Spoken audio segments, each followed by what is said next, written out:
नमस्कार, मैं हूं आकांक्षा और आप देख रहे हैं एबीसी 24 बोल रहा है मध्य प्रदेश में। आप सभी का स्वागत है। इस बुलेटिन में हम आपको मध्य प्रदेश की बड़ी खबरों के बारे में जानकारी देंगे। तो शुरुआत करेंगे इस बुलेटिन की बड़ी खबर के साथ। इंदौर से मिल रही है। रामचंद्र नगर चौराहे पर नशेड़ियों ने उत्पात मचाया है। राहगीरों को नशेड़ियों ने चाकू मारा है और इसमें एक युवक की मौत हो गई है। तो वहीं एक आरोपी युवक को राहगीरों ने पकड़ लिया है और एक अब भी फरार चल रहा है। और बताया जा रहा है कि नशेड़ियों की चाकूबाजी से कई लोग घायल हुए हैं। एरोड्रम थाना क्षेत्र की घटना बताई जा रही है। तस्वीरें हम आपको दिखा रहे हैं। यही वो नशेड़ी है जिसे कुछ युवकों ने पकड़ के पुलिस के हवाले किया है, लेकिन अब भी एक युवक जो आरोपी बताया जा रहा है फरार चल रहा है। इसके साथ ही आपको ये जानकारी दे दें कि चाकूबाजी में एक की मौत भी हो गई है और कई लोग घायल बताए जा रहे हैं। एरोड्रम थाना क्षेत्र की एक घटना है। तो रामचंद्र नगर चौराहे की ये घटना आपको बता रहे हैं, जहां नशेड़ियों ने जमकर उत्पात मचाया है। चाकूबाजी उन्होंने की है और इस वारदात में कई लोग घायल बताए जा रहे हैं। एक की मौत हो गई है। एक को युवकों ने पकड़ के पुलिस के हवाले कर दिया है, लेकिन एक युवक अब भी फरार बताया जा रहा है।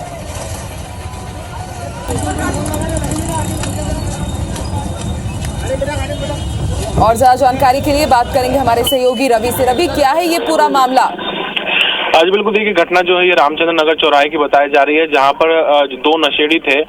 नशा करने के बाद यहाँ पर चौराहे पर पहले पहुंचे और उन्होंने जो राह में वाहन खड़े हुए थे, चार पहिया वाहन खड़े हुए थे, पहले उनके कांच तोड़ना स्टार्ट किया और फिर उनके पास धारदार चाकू था, जिसके बाद वह जो रास्ते में लोग थे उनको चाकू मारते हुए इधर उधर भाग रहे थे। तकरीबन 7 लोगों के घायल होने की सूचना, जिसमें महिला युवती और कुछ पुरुष शामिल है और साथ ही एक युवक को जो है गंभीर रूप से चाकू लगा है, जिसके बाद उसकी मौत हो गई है। मृतक का नाम पप्पू बताया जा रहा है, जो कि पान की दुकान संचालित करता है। हालांकि इस मामले में राहगीरों ने एक आरोपी को जरूर यहाँ पर पकड़ लिया है और मौके से एक आरोपी जो है वो फरार हो गया है। लेकिन जिस तरीके से नशेड़ियों का ये उत्पाद यहाँ पर देखने को मिला है, उसे साफ तौर पर जो कानूनी व्यवस्था है उस पर काफी सारे सवाल उठते हैं, क्योंकि राहगीर जो है वो शाम को निकले हुए थे, कोई सब्जी बाजी खरीदने निकला था तो कोई ऑफिस से लौट रहा था और इस दौरान इस प्रकार से बदमाशों ने हमला किया, जो कि सभी के लिए शॉकिंग, एक अचंभित कर देने वाला घटनाक्रम रहा है। हालांकि पुलिस ने इसमें एक आरोपी को जरूर पकड़ा है और एक आरोपी की तलाश की जा रही है। जी ठीक है, उम्मीद करते हैं रवि जल्द से जल्द दूसरा आरोपी भी पकड़ा जाए। आप नजर बना के रखिएगा।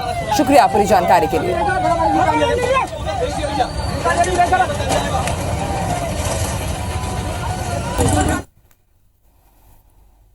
चलिए रुक करेंगे कुछ दूसरी खबरों का। तो ग्वालियर में मुरैना के सुमावली से कांग्रेस विधायक अजम सिंह कुशवाहा के खिलाफ जमीन के नाम पर धोखाधड़ी करने का मामला दर्ज हुआ है। आरोप है कि विधायक के साथ ही उनके 5 रिश्तेदारों ने मिलकर 46,000 वर्ग फुट जमीन का सौदा किया था, जिसके 1 करोड़ 86 लाख रुपए लेने के बाद भी जमीन पर कब्जा नहीं दिया गया। जब फरियादी ने पैसे वापस मांगे तो पैसे देने से भी इंकार कर दिया गया, जिसके बाद धोखाधड़ी के शिकार फरियादी ने पुलिस थाने में जाकर शिकायत की, जिस पर पुलिस ने विधायक के साथ ही उनके 5 रिश्तेदारों पर केस दर्ज कर लिया है। इधर फरियादी भीड़ के साथ आत्मदाह के इरादे से विधायक के घर पहुंच गया। हालांकि पुलिस ने उसे रोका और उचित कार्रवाई का भरोसा दिया है।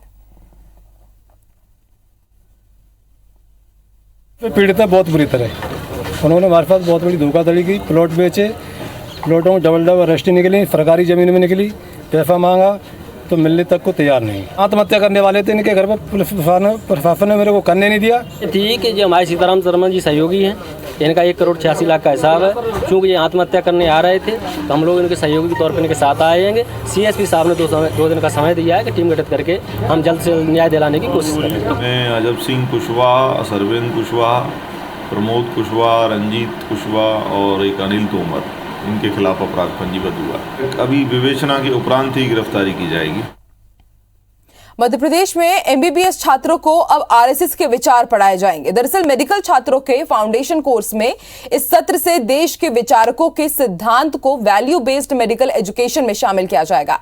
इसके लिए जिन विचारकों को चुना गया है उनमें महर्षि चरक, सुश्रुत, स्वामी विवेकानंद, आरएसएस के संस्थापक डॉक्टर केशव बलिराम, जनसंघ के संस्थापक पंडित दीनदयाल उपाध्याय और डॉक्टर भीमराव अंबेडकर शामिल हैं। मध्य प्रदेश के चिकित्सा शिक्षा मंत्री विश्वास सारंग ने 25 फरवरी को इसके लिए एक नोट शीट विभाग के अफसरों को भेजा था। सुझाव के लिए 5 सदस्यों की कमेटी गठित की गई थी। एमबीबीएस का कोर्स नेशनल मेडिकल काउंसिल तय करता है और हर कोर्स के टॉपिक तय करता है, लेकिन उस टॉपिक के लेक्चर के संबंध में राज्य का मेडिकल एजुकेशन डिपार्टमेंट तय करता है। जो नए लेक्चर जोड़े गए हैं वो मेडिकल एथिक्स टॉपिक का हिस्सा होंगे। कांग्रेस नेता पीसी शर्मा ने इस फैसले पर सरकार पर तंज कसा है, तो वहीं विश्वास सारंग ने इस पर पलटवार किया।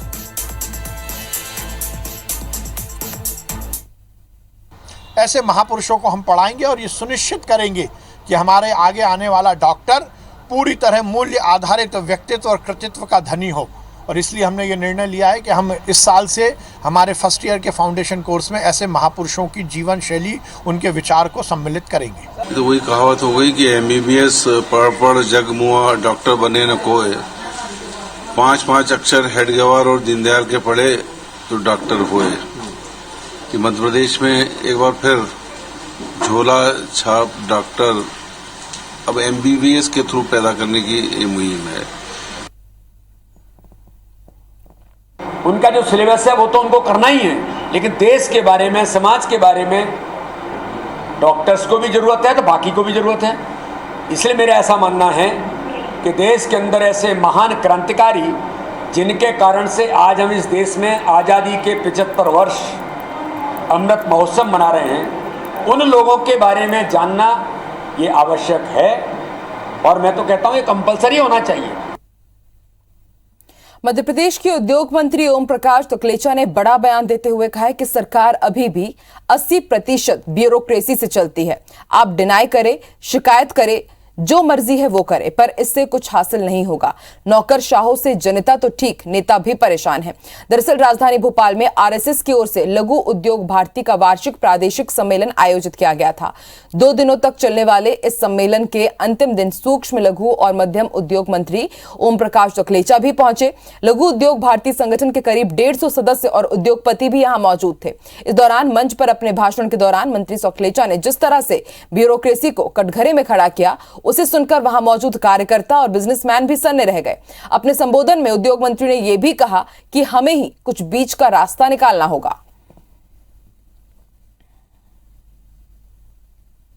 क्योंकि सरकार 80% अभी ब्यूरोक्रेसी को मानती है।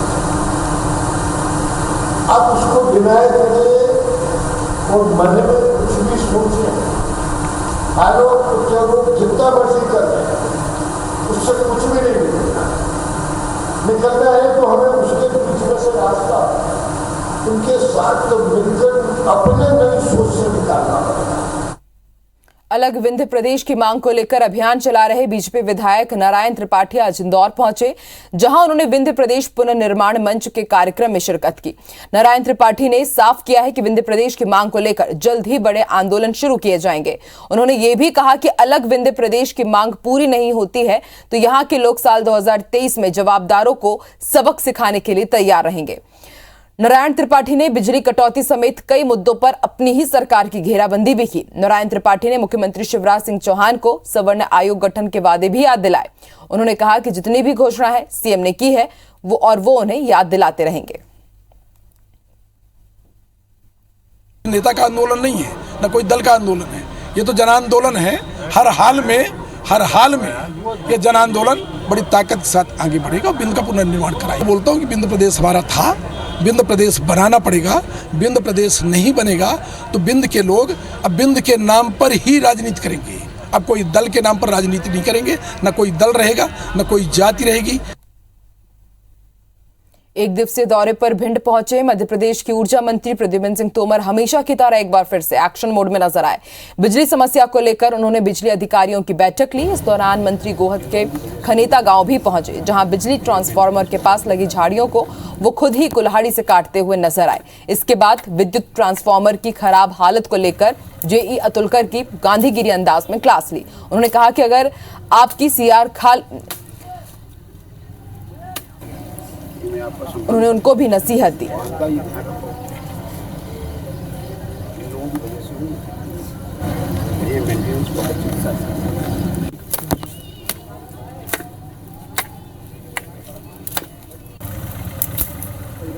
अपनी मांगों को लेकर मध्य प्रदेश पुलिसकर्मी अब बाबा महाकाल की शरण में पहुंच गए हैं। उन्होंने बाबा महाकाल को आवेदन देकर अपनी मांगे पूरी कराने की मांग की है। उनका कहना है कि जिम्मेदारों को एहसास करवाए कि पुलिसकर्मी भी इंसान है। मध्य प्रदेश पुलिस की सालों से लंबित मांगों पर बाबा महाकाल प्रार्थना स्वीकार करे। आवेदन में लिखा गया कि मैदानी पुलिसकर्मी अपनी मांगे न माने जाने से खासे नाराज और परेशान हैं। पुलिस को अंग्रेजों के जमाने का 160 साल पुराना 18 रुपए साइकिल भत्ता मिल रहा है। ये साइकिल भत्ता साल 1861 में स्वीकृत किया गया था। पुलिसकर्मी अब 2 व्हीलर के लिए पेट्रोल भत्ता चाहते हैं। महंगाई के इस दौर में पुलिसकर्मियों को 500 रुपए प्रतिमाह आवास भत्ता मिल रहा है।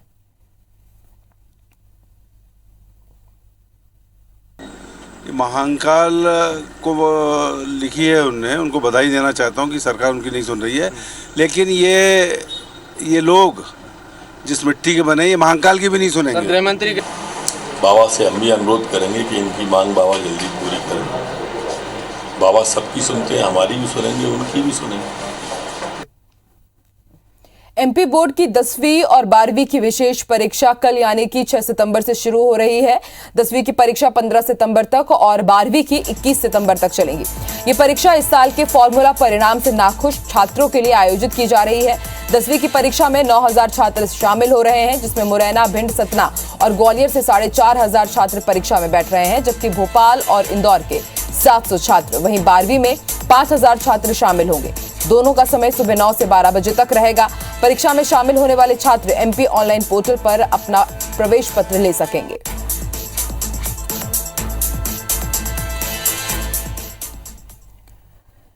झाबुआ जिले के रायपुरिया थाना क्षेत्र के धतूरिया गांव के पास एक दर्दनाक हादसा हुआ। यहां एक ट्रैक्टर ट्रॉली के पलटने से 4 लोगों की मौत हो गई है, जबकि 18 से ज्यादा लोग गंभीर रूप से घायल हैं।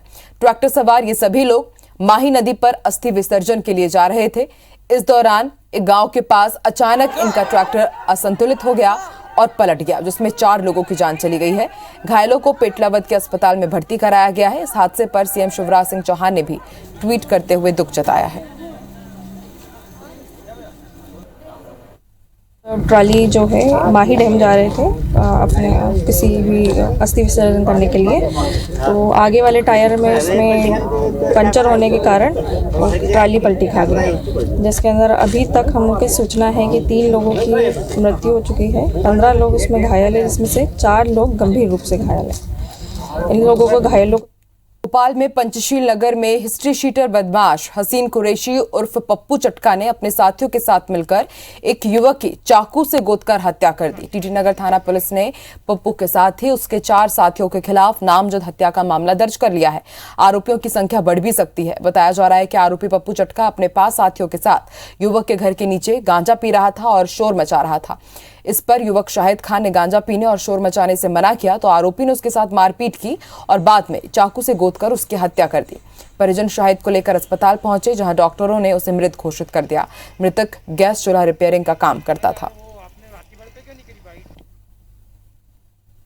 ये अपने किसी परिजन की यहाँ दावत में आया हुआ था। उसी दौरान जो आरोपी पक्ष है पप्पू चटका और उसके अन्य साथी, ये लोग भी वहीं मौजूद थे और इनके बीच में किसी बात को लेकर कहासुनी नहीं हुई, जिस पर से पप्पू चटका ने उसको छुरी से उसके ऊपर वार किया, उसकी मृत्यु हुई। इसमें अभी पप्पू चटका फरार है। अभी 3 साथी हमारे हिरासत में और आगे हम लोग प्रयास कर रहे हैं उसमें जल्दी हम लोग पप्पू चटका। भोपाल में ओला कैब लूटने के आरोपियों की जांच में नया खुलासा हुआ है। इंदौर से गिरफ्तार आरोपी रोशन खातनकर ने एमबीबीएस की छात्रा के साथ दुष्कर्म कर उसका वीडियो भी बनाया था। इतना ही नहीं, वो वीडियो को वायरल करने की धमकी देकर छात्रा से पैसे भी ऐंठता था। वो छात्रा से करीब 3 लाख रुपए तक ले चुका है। पीड़ित छात्रा ने 16 जुलाई को पिपलानी थाने में मामला दर्ज कराया था। मामले का खुलासा तब हुआ जब पुलिस ने मोबाइल नंबर ट्रेस किया, जिसमें आरोपी का मोबाइल नंबर वही था जो छात्रा ने बताए थे। दरअसल आरोपी ने छात्रा को अपना सरनेम गलत बताया था। वो खुद को रोशन खत्री बताकर छात्रा से दोस्ती कर चुका था। अब पिपलानी पुलिस दुष्कर्म के मामले में भी आरोपी को अलग से गिरफ्तार करेगी। रोशन खातरकर, जिसने लूट की घटना कारित की, अज्जू के नाम से इसने दोस्ती करके और किसी पब में इनकी आपस में दोस्ती हुई थी। देन इसके बाद में परिचय हुआ था, बल्कि दोस्ती नहीं कहेंगे, परिचय हुआ, तो उस परिचय का लाभ उठा करके इसके द्वारा इस तरह से फरियादिया के साथ बलात्कार की घटना कारित की। जो बलात्कार की घटना कारित कर पर से थाना पिपलानी में FIR हुई है, उसमें भी आरोपी की गिरफ्तारी की जा रही है। भोपाल के अशोका गार्डन थाने क्षेत्र में एक निजी कंपनी के कर्मचारी ने फांसी लगाकर खुदकुशी कर ली और सुसाइड से पहले उसने सोशल मीडिया पर खुद के बनाए 2 वीडियो भी पोस्ट किए हैं। इसमें एक पोस्ट में फाइनेंस के नाम पर धोखाधड़ी करने का जिक्र किया गया है, तो दूसरे में मां से मार्मिक अपील करते हुए ना रोने और परिवार को संभालने की बात कही है। शिवनगर हिनौतिया निवासी कार्तिक यादव ने गत दिनों एक निर्माणाधीन कमरे में फांसी लगाकर खुदकुशी कर ली। सुसाइड से पहले 2 वीडियो भी वायरल किए हैं। पहले वीडियो में आरोप लगाते हुए उसने कहा है कि मैंने एक कंपनी से टीवी फाइनेंस कराई थी। मेरे सीनियर दीपक चौधरी ने अपने पिता के कार्ड से फाइनेंस कराया था। उसने कहा था कि मैं किश्तों में से चुका दूंगा, तुम मुझे हर महीने पैसे देते रहना। बाद में पता चला कि कंपनी को पैसा ही नहीं मिला। दीपक ने मेरे साथ धोखाधड़ी की है। मृतक जो कार्तिक यादव है, फांसी लगाने से पहले इनके द्वारा अपने ब्रदर को एक वीडियो वायरल करके बताया है कि इनके जो भी जिस नाम लेकर बताए हैं कि ये मुझे पैसे की डिमांड कर रहे हैं। इस तरीके के जो तथ्य आए हैं उस पर देन इसके बाद में हैंगिंग से उनकी डेथ हुई है। मृतक के मर्ग जांच पर से जैसे तथ्य आएंगे वैसे आगे की कार्रवाई की जाएगी। अब रामचरितमानस को छात्र एक कोर्स के रूप में भी अध्ययन कर सकेंगे। जबलपुर की रानी दुर्गावती विश्वविद्यालय में रामचरितमानस कोर्स की शुरुआत हुई है। इस साल 1 साल के इस पाठ्यक्रम में रामचरितमानस के हर पहलुओं को पढ़ाया जाएगा। कहा जाता है कि रामचरितमानस में भारतीय संस्कृति और परंपरा का समावेश है। विज्ञान और आध्यात्म का ऐसा संयोग है जिसे जानना आज की युवा पीढ़ी के लिए बेहद जरूरी है। आरडीवीवी के कुलपति डॉक्टर कपिल देव मिश्र का कहना है कि आज की युवा पीढ़ी अध्यात्म को छोड़कर पीछे उसको छोड़ रही है और आधुनिकता की दौड़ में विज्ञान को ही जीवन का आधार बना चुकी है। लिहाजा युवा पीढ़ी को यह जानना बेहद जरूरी है कि बिना आध्यात्म के विज्ञान संभव नहीं है। रामचरितमानस के कोर्स के साथ साथ रानी दुर्गावती विश्वविद्यालय में गर्भ संस्कार और कर्मकांड पर आधारित 2 नए कोर्स भी शुरू किए गए हैं। जो अन्य जगह हमको नहीं प्राप्त होता, वो तकनीकी ज्ञान से नहीं मिल सकता है, वो विज्ञान से भी नहीं मिल सकता। लेकिन श्री रामचरितमानस की जो वैज्ञानिकता है, जो उसमें तकनीकी और अनुसंधान परक चीज़ें दी गई हैं, वो मानव को शांति, ओम शांति शांति की जो हम बात करते हैं, तो वो हमको प्राप्त हो सकती है।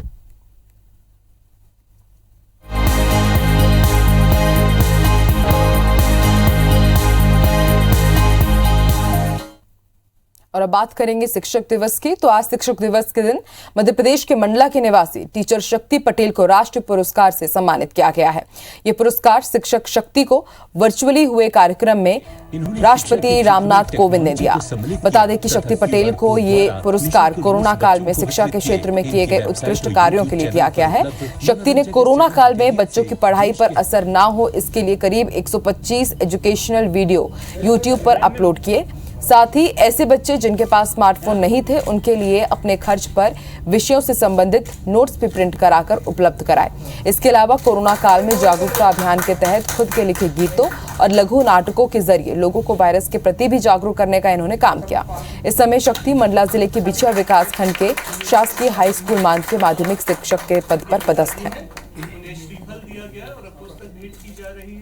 और मेरी यह इच्छा रहेगी कि मैं हमेशा से ही छात्रों के कल्याण के लिए, उनके विकास के लिए, सामाजिक उत्थान के लिए कार्य करूं, ताकि हमारा जो भारत देश है वह विश्व में अग्रणी हो सके और विश्व गुरु के रूप में उभर सके। कोरोना लगा हुआ था, तब शक्ति सर ने पढ़ाई को बहुत अच्छे से आसान बनाया। उन्होंने यूट्यूब चैनल में अच्छे वीडियो डाले और लिंक डाले, जिसको हम ओपन करके बहुत अच्छे से पढ़ाई करते थे। बहुत गर्व है कि हमारे संस्था के शिक्षक श्री शक्ति पटेल को राष्ट्रीय पुरस्कार मिला है और उनका नाम इसमें चयन किया गया है।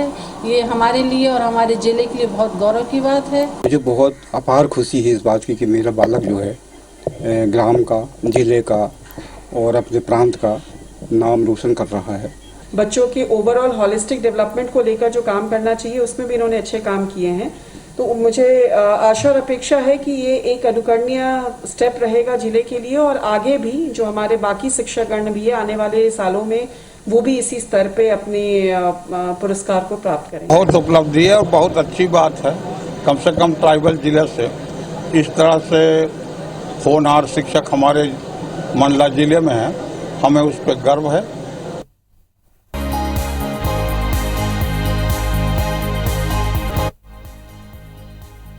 इस बुलेटिन में फिलहाल इतना ही। आप देखते रहिए IBC 24। नमस्कार।